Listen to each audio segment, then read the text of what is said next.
the implementation of second generation cyber physical systems.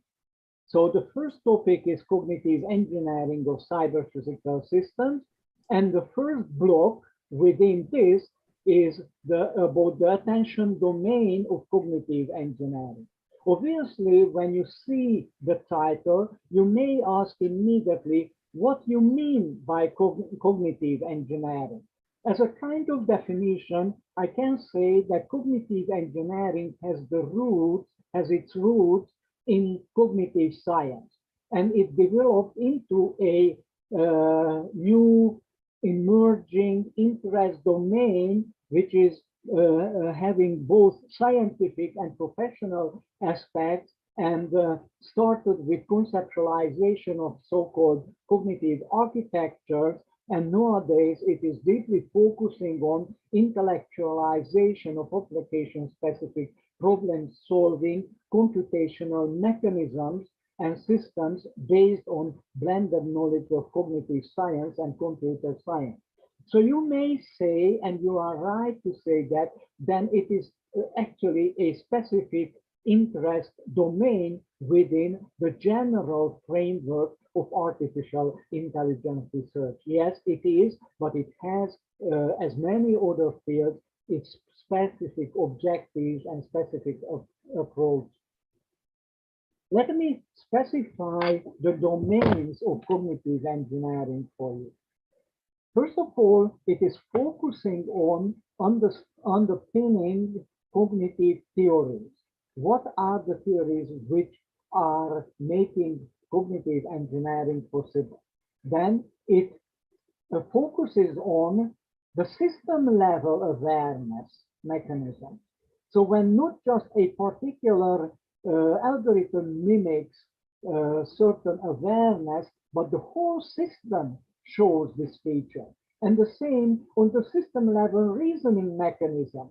For instance, just consider a parking system which autonomously takes the car to a parking, finds the parking lots, maneuver with the car, and put the car in that particular parking lot. This is the system level reasoning what we are talking about.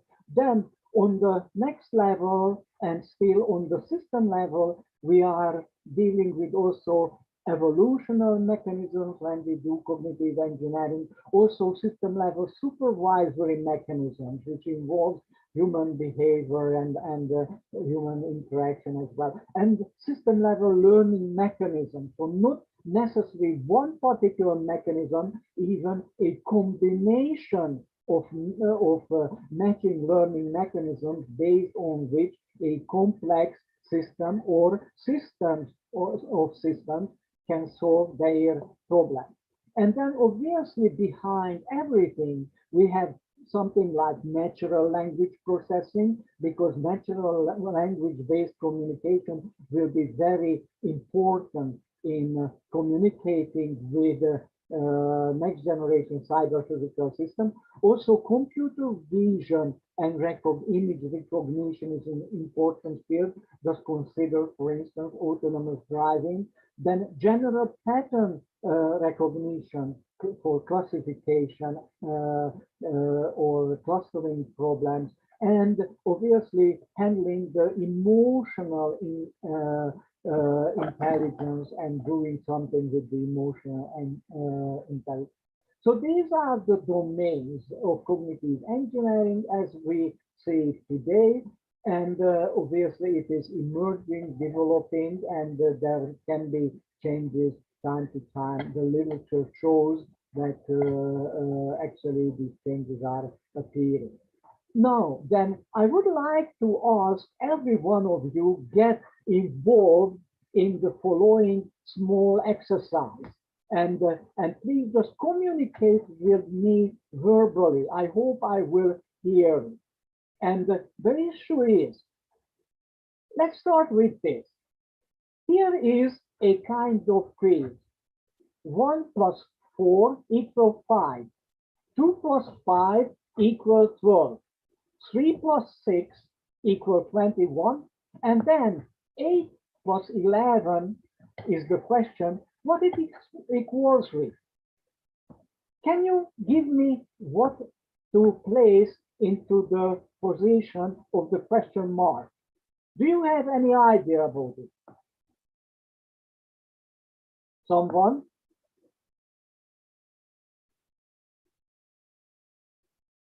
I hope you could hear my question. Please, someone just confirm. Could you hear it? Yeah, one Yes, answer sir. is 52. It's a 96. Oh yeah, I have seen that someone sent 52. Why is it 52? Sir, 96.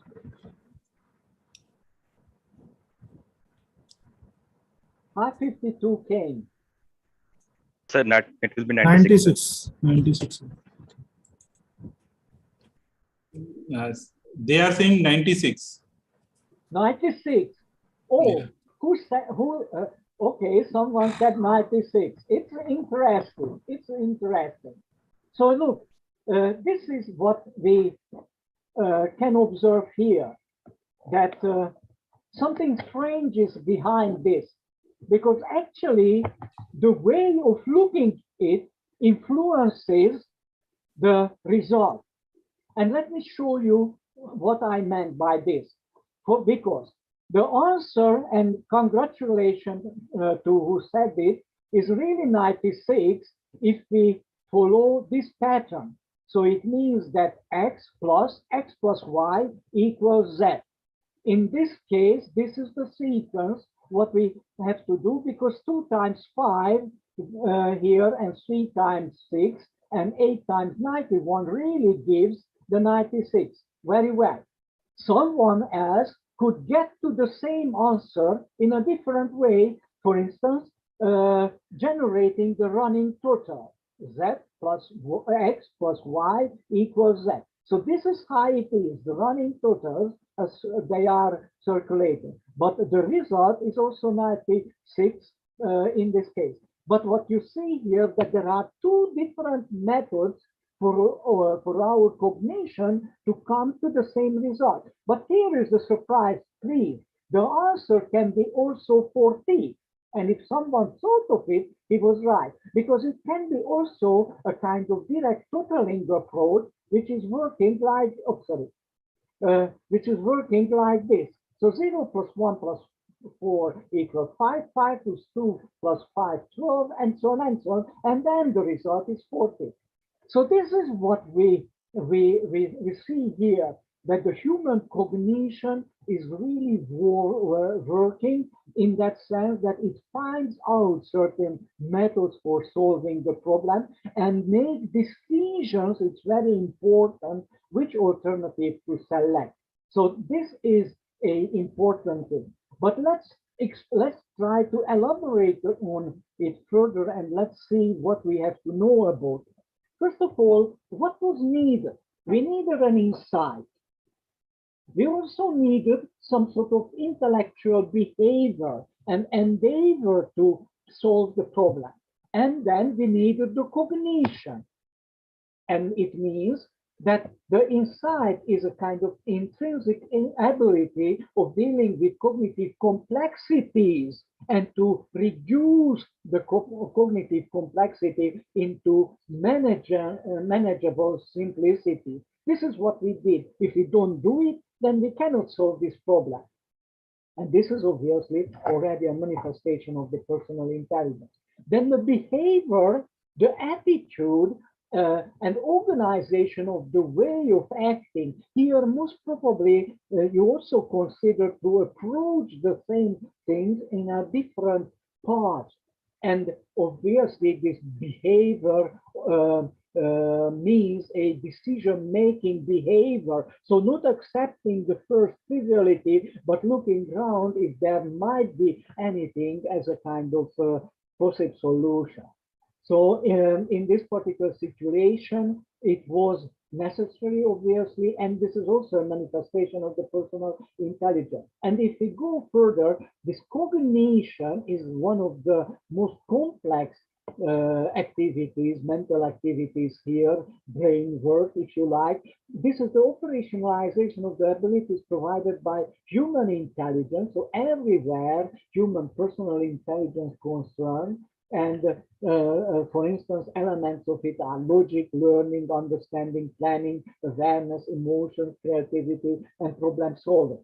So this is how we are getting closer to cognition. And based on what we have done until now, we can say that cognition can be discussed starting out from the genuine context of humans, and we have to put cognition into the framework of the complex human intellectual abilities or processes, both of that are there, which are about acquiring knowledge, understanding through thought, experience, and sensing. And whenever we are talking about cognitive processes, cognitive mechanism, or cognitive phenomenon, we have to consider that these mental activities like perception, awareness, intuition, understanding, learning, thinking, and planning should be there. But please don't forget that this also should be these constituents should also be considered when we are talking about system cognition, because we just have a human rooted model and we don't have any system rooted model. We just transfer the human rooted models into system models.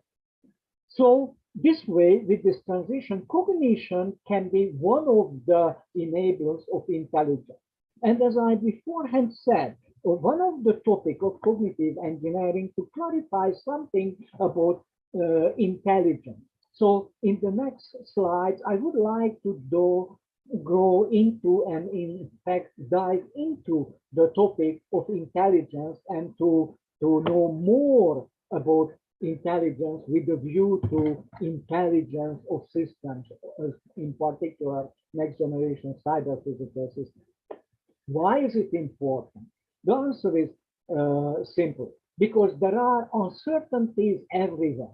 Please see, this is what I found, that everybody is talking about intelligent solutions for everywhere and every time nowadays, and they consider everything. Every moment I am seeing a paper on the internet about intelligent manufacturing systems, and also intelligent products, intelligent cars, and so on and so on. And it is also a problem for me where to put this system intelligence and what to do with it. Is in particular, I was a little bit surprised by the Collins dictionary, where the intelligent is interpreted according to the American terminology, and see what they are writing. There's one of the interpretations designating or of a terminal capable of performing certain functions with the data independently of the computer. What does it mean independently of a computer? Is the computer which processes the data and by processing the data produces some sort of mimic or imitation of intelligence? And then the second interpretation of the intelligence is that equipped with a microprocessor or equipped with a computer. Is it enough? So if I equip something with my laptop, is it intelligence for the reason? Obviously not. So these are those sort of uncertainties what I mentioned, and these sort of uncertainties should be considered, and that's why I say we have to be careful with our use of the term intelligence, and I would like to radiate a kind of a careful view on the intelligence of the system. But actually, in the interpretation of the system intelligence, which will be the topic for the coming lectures, we can start out from the essential things of natural intelligence. There is no precise and exact and absolute definition even for that at this very moment. What I found as the most relevant, according to my judgment, is from Grothfetzon. It is quite old, 25 years old definition, but still valid and very expressive. Let me read it. Intelligence is a very general mental capability that, among other things, involves the ability to reason, plan, solve problems, think abstractly, comprehend complex ideas, learn quickly, and learn from experience. Very, very important thing, especially this sort of abstraction. It is not merely book learning, a neuroacademic skill, or a test taking smart. Rather, it reflects a broader and deeper capability for comprehending our surroundings. So comprehension is also playing the role there. Catching on, making sense of things, and figuring out what to do. So this is the reference. If we are talking about the human intelligence, obviously we can circumscribe it, but not completely capture based on those sort of observable features which are out there. So having high-level cognitive abilities, thinking, understanding, and learning well and quickly, that comes from the definition. Also, being endowed with capacity to reason and to be guided or directed by reason is a feature. Possessing sound knowledge and information, so reliable knowledge. Preferring contemplation insights. This is how we started, versus doing things automatically or just by instinct.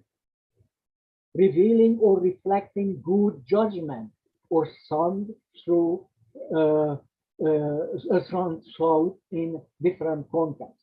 And varying the state or action, so being flexible in response to varying situations and past experiences. So these are, I believe, very, very important features for us at thinking about human intelligence. And maybe this is a starting point at talking about system intelligence or the characteristics of the targeted system intelligence. But please see that all these features describe only general, personal, individual personal capabilities, but they also neglect the individual variations, what we are also keen on and would like to pay attention to. But if we are accepting these as features, we have to go further with the articulation. Because in fact, in the literature already, many types of human intelligence have been specified. One of them is a 9 types model, which says that naturalist intelligent component, kinesthetic, visual, musical, intrapersonal, linguistic, logistic, interpersonal, and existential elements of the human intelligence are there.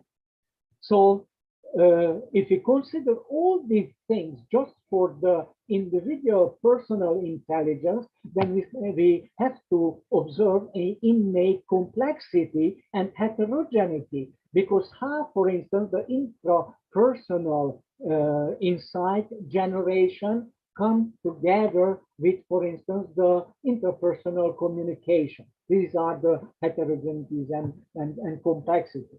So definitely we need here abstractions and simplifications in order to be able to deal with things.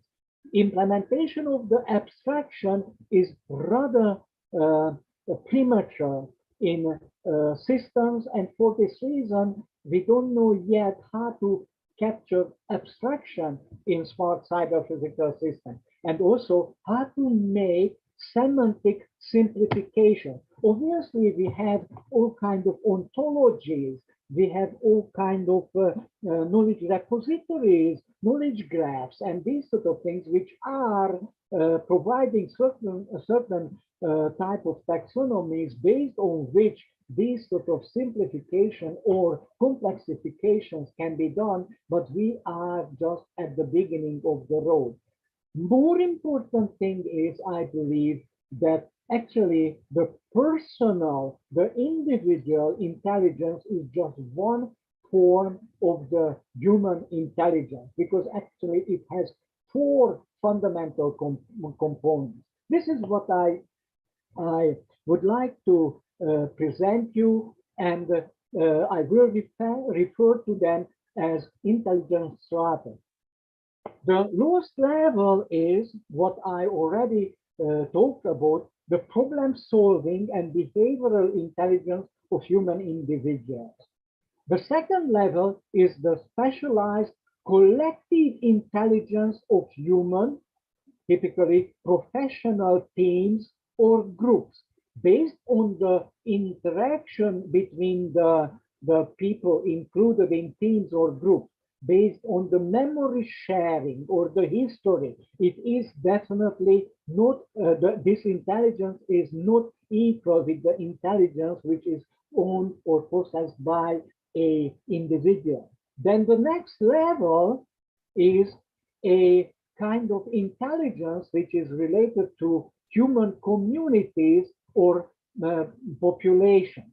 For instance, just consider the knowledge of all mathematicians all around the world, or the knowledge of the engineers all around the world. So this is a kind of community intelligence, and this is the third part.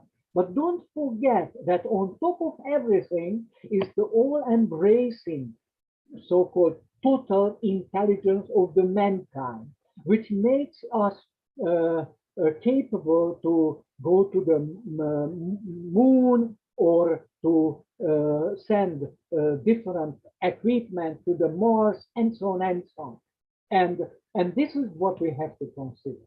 So what I can tell about these intelligence strata is that most of the intelligence research at this very moment is trying to reproduce what is here in this lower strata.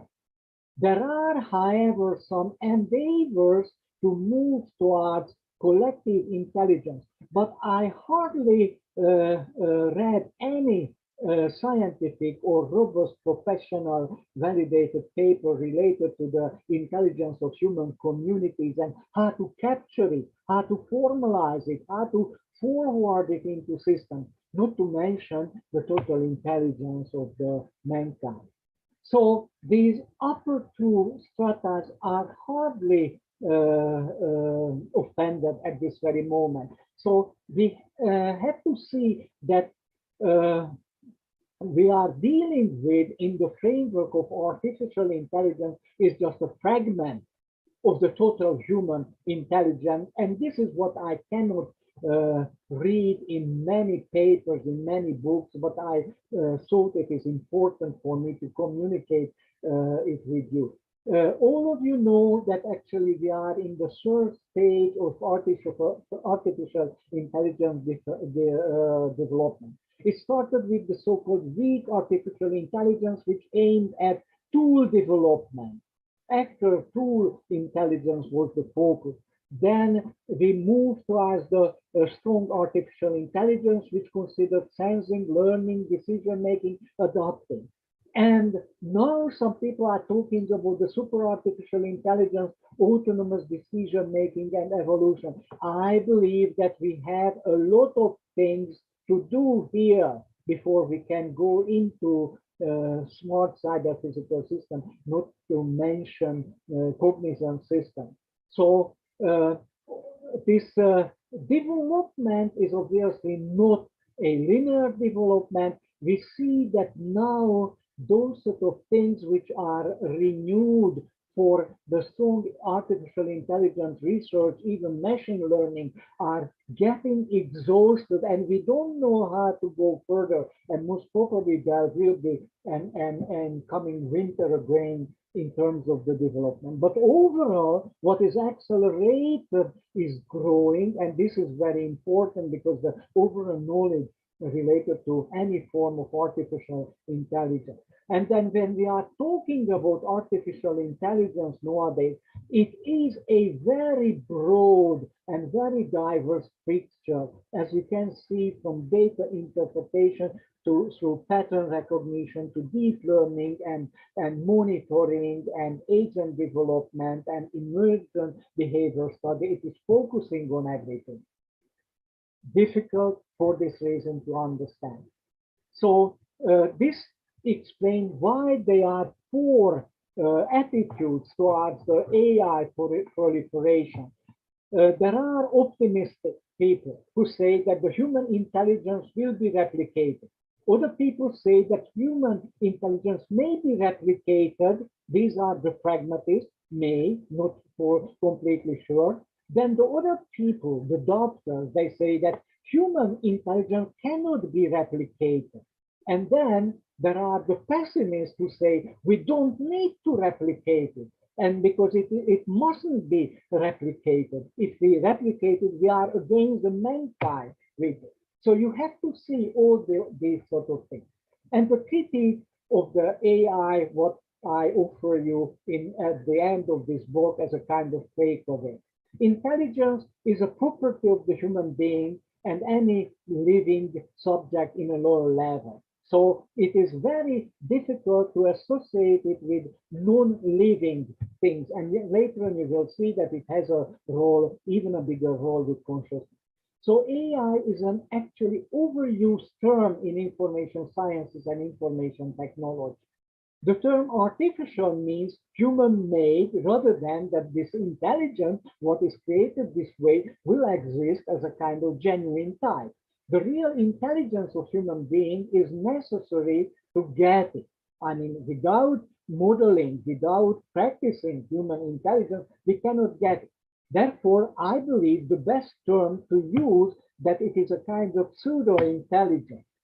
No software system called intelligent can think on its own. This is the bottom line, and this is what we have to accept. And we can take AI as a whole as a summary for useful software systems providing reasoning and learning mechanisms. And then finally, this results in the so-called cyber-physical system intellectualization problem. So the artificial tool intelligence, the artificial general intelligence, the artificial machine learning type of endeavor, or the learning mechanism-based reasoning type of approach alone cannot work. Actually, we would need an integration of all these things and to have a holistic approach, which we could call the runtime activatable informed decision-making mechanism. This is what we would expect to make cyber-physical systems smart enough to make decisions with regards to different problems. For instance, this is needed to make your car parking without your supervision. So at the end of this story, let me mention a couple of useful references. For instance, Wilson, Helton, and Wiggins' cognitive engineering book and the paper version is something what I offer you. Conception of Cognition for Cognitive Engineering from Bloomberg. This is a basic reading. Warwick, Artificial Intelligence, the Basics, and Bruning, Steffing, and the co-authors, the Explainable Artificial Intelligence is also relevant, and the column Artificial Intelligence and the Two Singularities issue is looking into the future and gives us information about that. So with this, I finish the first block, and I stop for taking questions if you have any question. I cannot see anything in the chat. Please be so kind to mention to me if you have any question to discuss.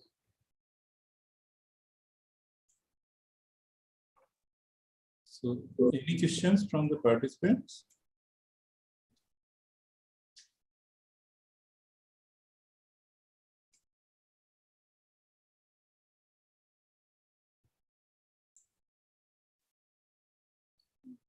So no question. Yeah, it seems no questions. I hope we still have colleagues with us. It's very rare to say that student ask questions. Sorry? I couldn't get it. Please repeat.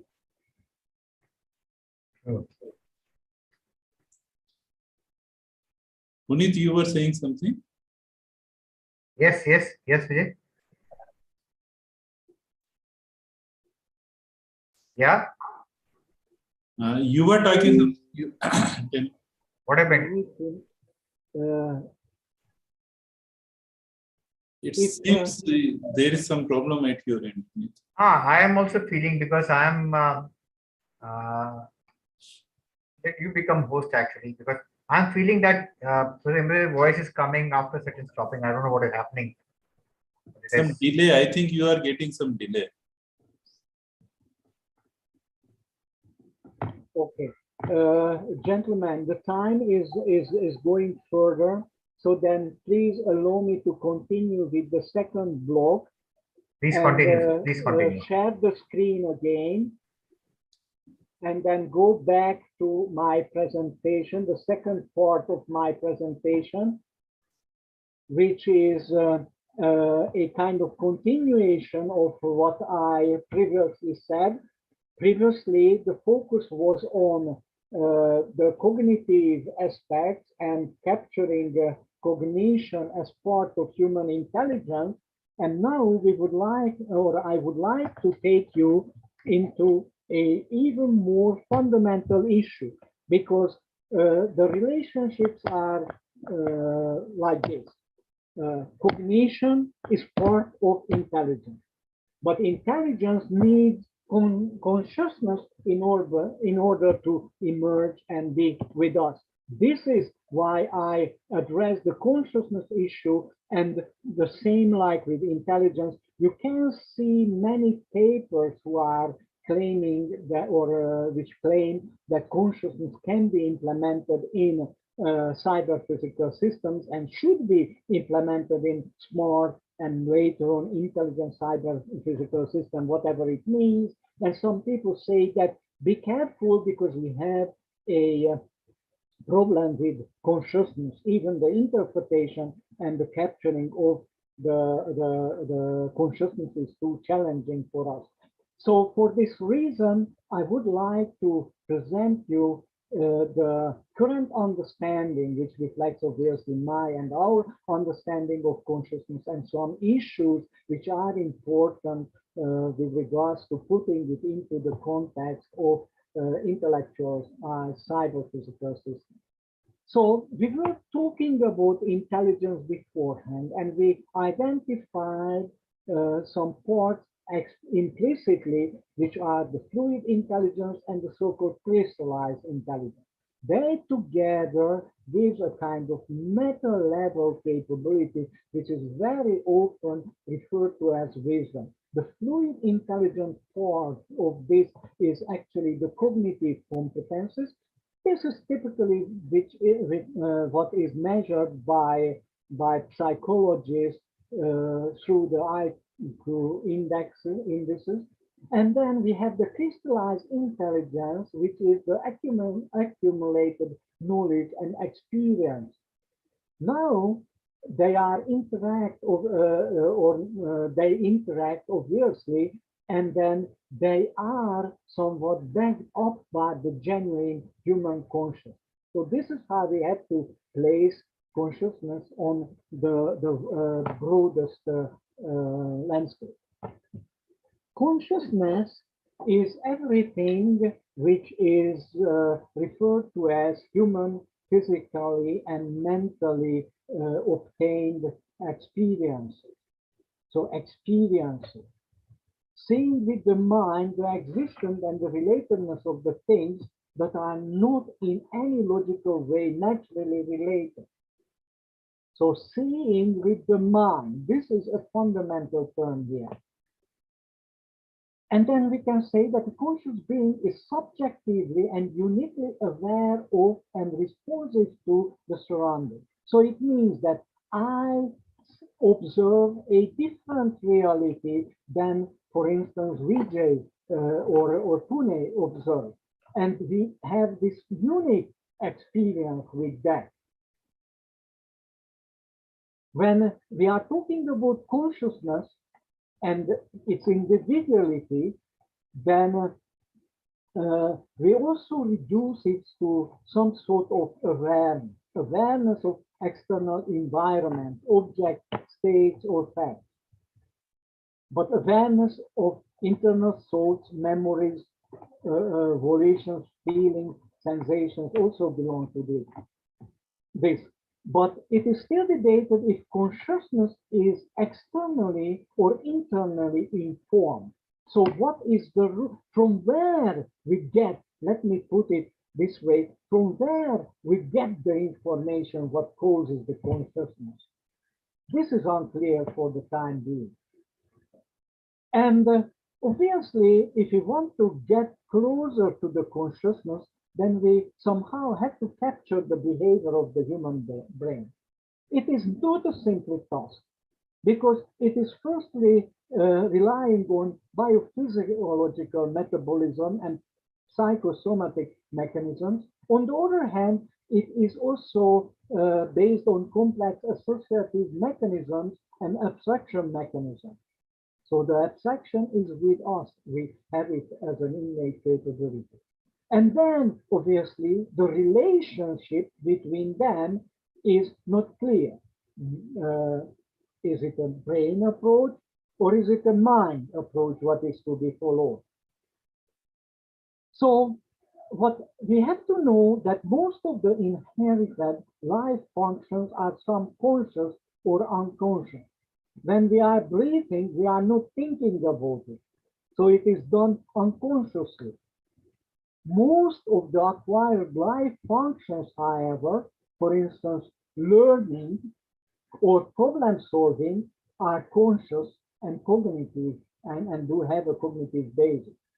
So we can say that somehow these two parts come together, but in two different things, or even actually multiple different things, because what is here? The most fundamental thing is the metabolic homeostasis of everything. Based on this, we have unconsciousness. And then we have some subconscious functions. And then we have the conscious function. When we have the conscious function, then we get to cognition. And the cognition as element of intelligence allows us to consider the intelligence. So what is interesting here, that we have to consider all these things if we want to get to a proper understanding of the intelligence, which was the major issue for me a couple of slides ago. But the intelligence, obviously, should be studied based on cognition and restricting the attention to cognition. This is why some people say that actually the whole of the consciousness is not needed for generating intelligent systems.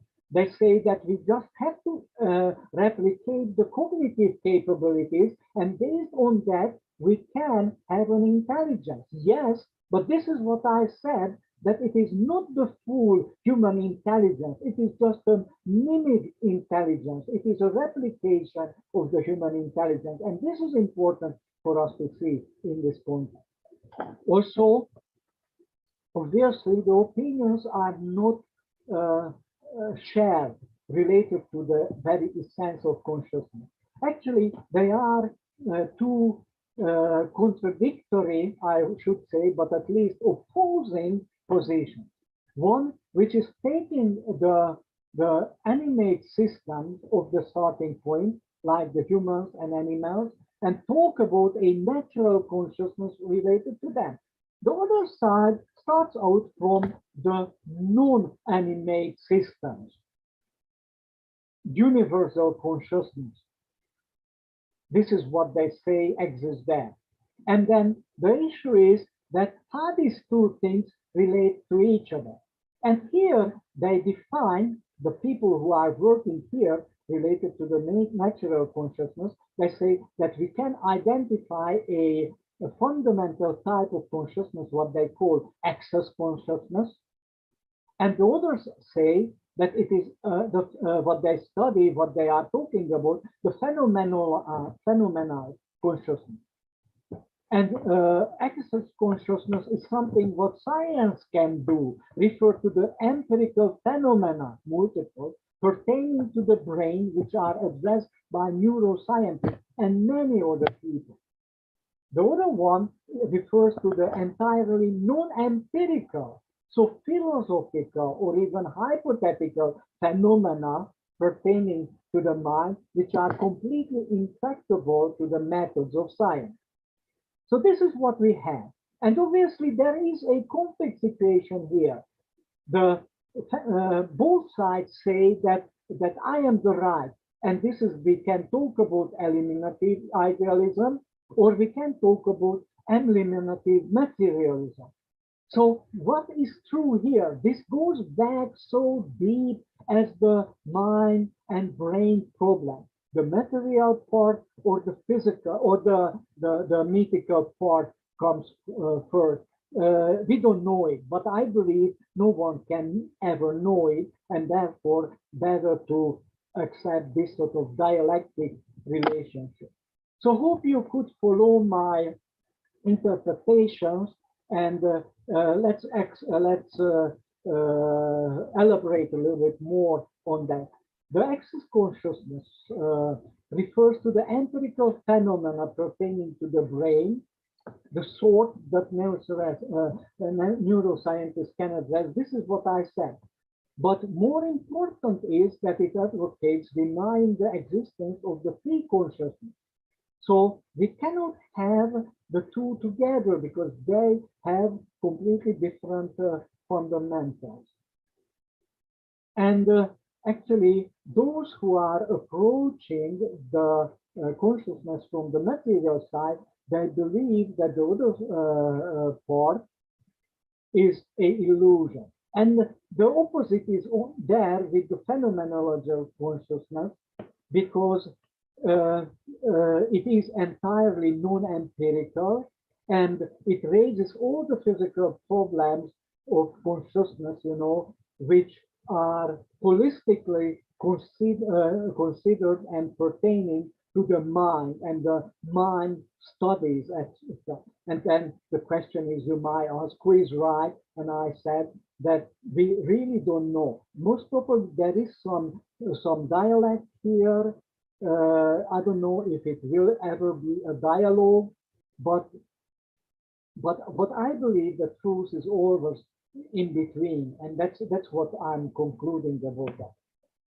Something very briefly about the science of consciousness. So those people, what those people who are working on the material side are claiming. What they say is that consciousness is an equivalent to the brain's operating system, which monitors, controls all states of the brain, the body, and the internal, external environment, as well as a coherent interaction among them. In this setup, consciousness is the outcome of the holistic operation, the holistic operation of all. Could you please switch out the microphone? Because I'm hearing something back, which is not my sound, but someone is talking parallel with me. Thank you so much. So consciousness is the outcome of the holistic operation of all explicit and implicit mechanisms and resources of the brain.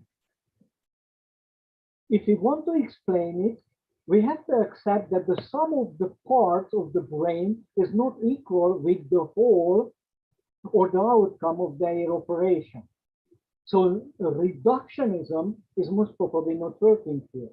And consciousness as an emergent phenomenon out of the parts that cannot be reduced back, therefore one cannot merely reproduce the brain and have consciousness. to see why this reductionist interpretation doesn't work, I would like to offer you the case of a radio. Everybody has a radio in the mobile phone, but let's consider these sort of old versions in which the parts, the electromechanical parts were much more visible. So the radio can be disassembled and reassembled, but its essence comes from the transmission of the music and the speech. So here is something which is important for us. So the radio is not for presenting its components, but it has a goal, the transfer of music and speech. And then the transmitted music and speech is not representing the radio, but the broadcast actually, which because the radio is only reproduces it by all the components what it has. So I believe when we are talking about consciousness, the consciousness has the same role here as the music and speech. The consciousness is not something which we can allocate directly to any specific component of a system. The consciousness as a kind of fundamental holistic capability comes out from the integrative operation for everything. But we have to take in mind that that consciousness is much more comprehensive and complex phenomenon than music and speech. And obviously, there were many experiences made to correlate objectively observable brain activities with self-reported conscious experiences or behavior, but not all of them are targeting our goals. I must tell you just a kind of basic understanding.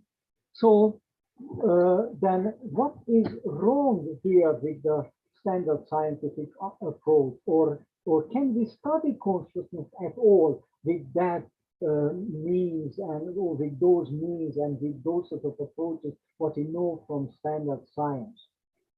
So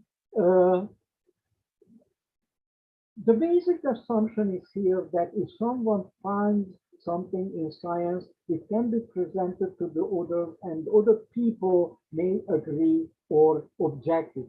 This is what it means intersubjectively corroborating. Consciousness is known subjectively. Consciousness is indexical, meaning that it comes with an implied me. I mentioned at the very beginning that my conscious experience are most probably different than VJ consciousness, and contrary to the fact we are both existing human beings, and this is how it is. The rules of some standard science are not able to explain these sort of things, this very hidden characteristics of the phenomenon. And for this reason, that consciousness cannot be uniformly experienced, it causes a large problem how to interpret it in the context of future cyber-physical system. And obviously, we are talking about future cyber-physical system, but today we have to do the first step towards that. And this is the problem, what I see here. If we don't know where to go, where to start, and how to start, that is a fundamental issue. I don't know if humans will be ever able to know really how we become conscious and what is that. Contrary to the fact, there are efforts to create formal models. And the formal model starts with narrowing the universe to an overall environment, to a local environment, and to put the natural senses in that, and to place the human body, because this is also communicator, this is also sensor, and then to think of the human mind, and then to think of qualia, and to think of consciousness. And here, qualia, obviously a new term. This is the total of the phenomenal properties of subjective conscious experience. This is what is even said to be behind consciousness. So there are different approaches to consciousness. One is based on the common sensical knowledge. The second approach is based on the neurobiological knowledge. The third one is based on the information theoretical knowledge. And the fourth one is on the quantum physics knowledge. And based on this, at this very moment, what we have concerning consciousness are 5 disjunct theories. And then obviously here is something what I would like to emphasize again, that this is the materialistic view to start from animate systems. And then we want to talk about a kind of system consciousness, systems which are not animate. And earlier it was said that the cosmic consciousness was allocated to them.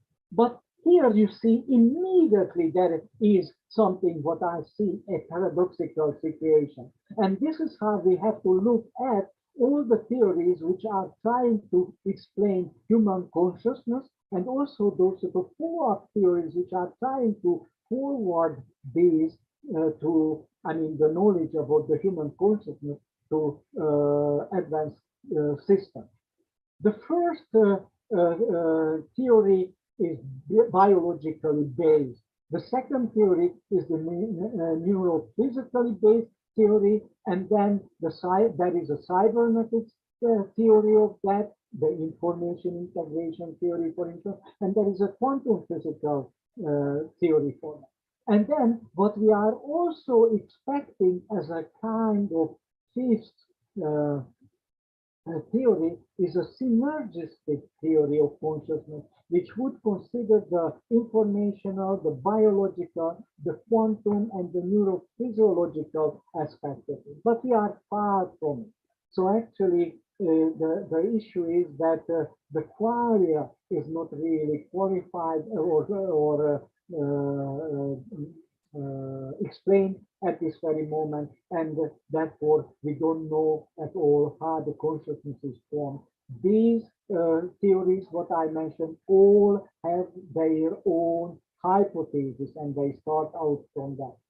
Contrary to this fact, there are different functional models created for the brain. Let me show you just this one. I unfortunately don't have time enough to go into the details, but you can go into this slide and read about in the literature. And also, I would like to call your attention to Professor Wang's effort to define a layer reference model of the brain, which is actually, according to him and the colleagues, would be a natural intelligence system.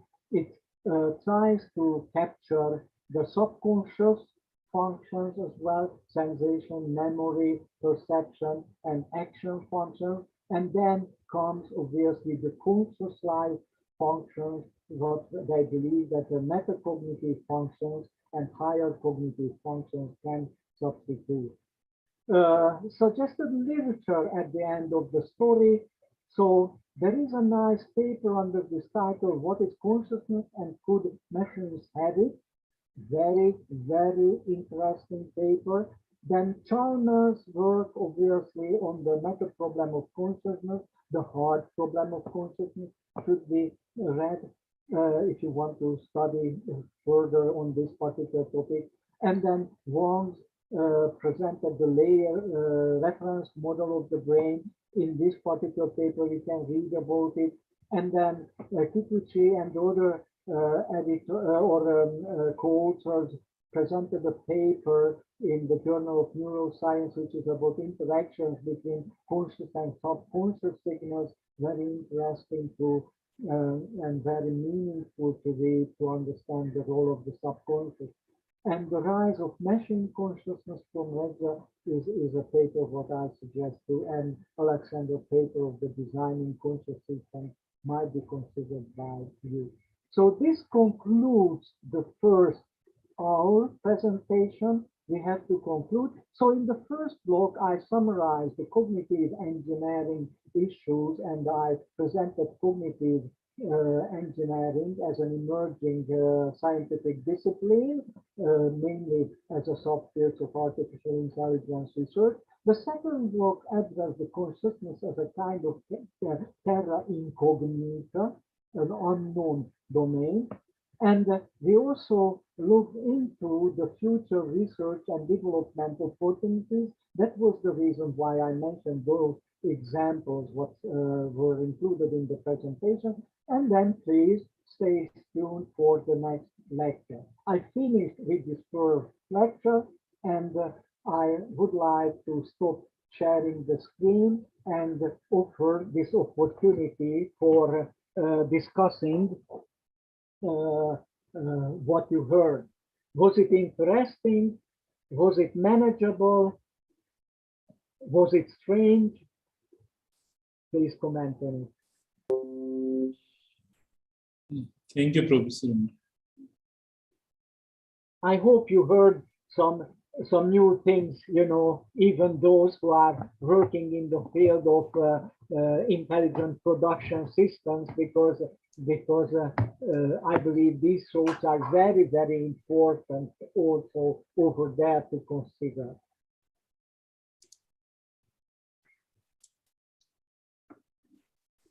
Any question by the participants?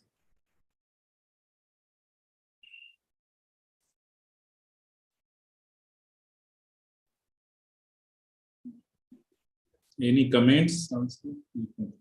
Yeah, comments Any or question? critique or disagree. Please, you may disagree with me. I would be very pleased to hear some disagreement or how to say, even some proposal for other considerations. You know, I also studying, for instance, related to the consciousness, the Indian literature. You know, how it talks about the human being and the mind of the human being and the working of the mind. That is also very, very interesting and a kind of thought-provoking issue. Maybe someone can comment on this. So I see you, Pune, talking, but sorry. you are muted. I'm sorry, I'm speaking for long and I'm sorry. Any question any participant has? No, sir. No, sir. So if no question, then as routine, please switch on your cameras. We'll take one screenshot.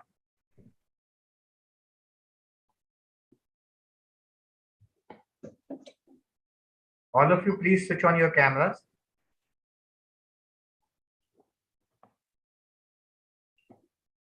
You can understand that this is a mandatory requirement. You have to show your attendance actually.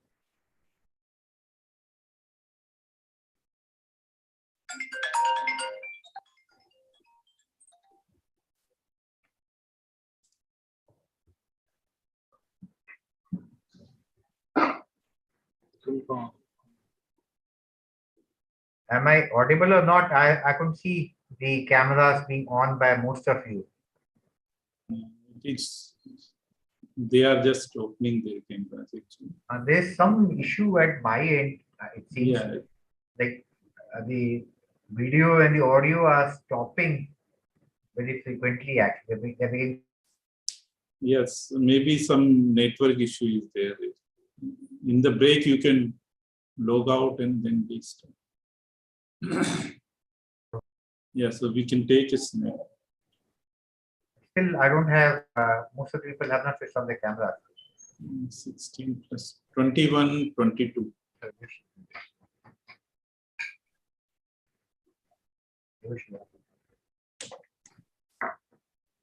Can you see Vijay? Yeah, I can see. I can't see. Like I don't know what is happening. 18. But refresh also. Yeah.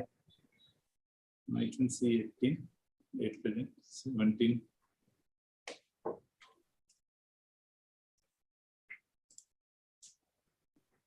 So probably you can take a. Yeah, I take taken one. Thank you so much.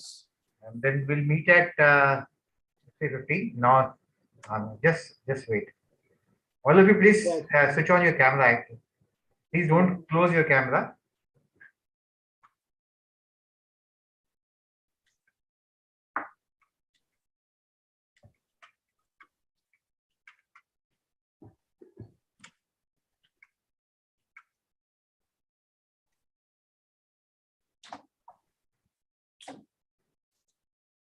Have you taken one?